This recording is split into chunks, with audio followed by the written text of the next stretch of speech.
One thing about casting accuracy is unquestionably, your casting accuracy will increase if the boat isn't moving. And that's one thing with like a foot control trolling motor. I mean, this is really designed for this type of fishing.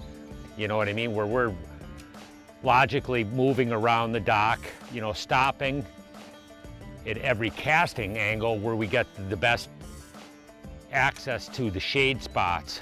So what I'm gonna do is move forward, then I'm gonna pin, move forward, pin the boat again. Slow and steady is the rule of thumb for docking. When we approach a fairly complex dock, here's how we do it to maximize effectiveness for both anglers. We will come in and spin the nose of the boat so it is facing out, then double talon down. We both make several casts to selected shade lines. After that, we move to the front of the dock, talon down, and repeat the casting process. Finally, we go to the other side of the dock with the front of the boat facing toward shore, double talon down, and proceed with the casting. I know one thing, if you're not used to using a foot control trolling motor, this is fabulous practice. I'm not kidding you, because after a while it becomes really second nature, where your foot's on the trolling motor and how it's positioning the boat, where I never have to look at the trolling motor, you know, to be driving the boat around.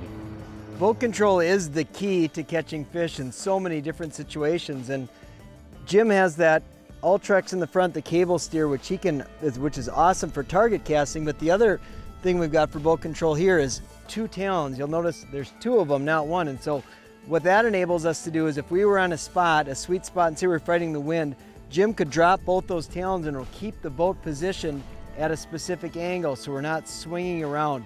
And it's so true that if the boat is moving, it's much harder to hit your target than if you're stationary. So having the ability to control the bow at any angle we want to cast in the front, or drop the talons in the back to maintain that boat angle, gives us supreme control, and we can cast at just about any spot on any given dock.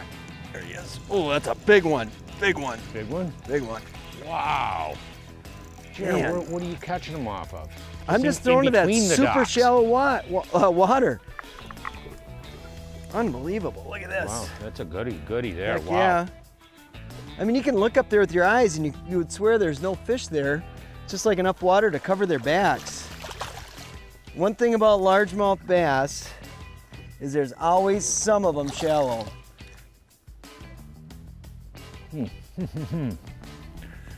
Perfectly hooked.